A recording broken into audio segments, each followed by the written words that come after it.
மறந்து நீ தூக்கத்தில் சிரித்தாய். தூங்காமல் அதைக் கண்டு ரசித்தேன்.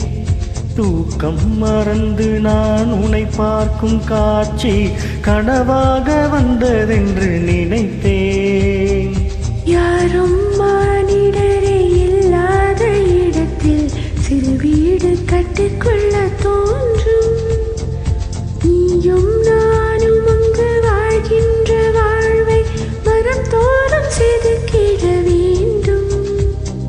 கண் பார்த்து கதைக்க முடியாமல் நானும் தவிக்கின்ற ஒரு பெண்ணும் நீதான். கண் கொட்ட முடியாமல் பார்த்தும் சலிக்காத ஒரு பெண்ணும் நீதான். சலிக்காத ஒரு பெண்ணும் நீதான்.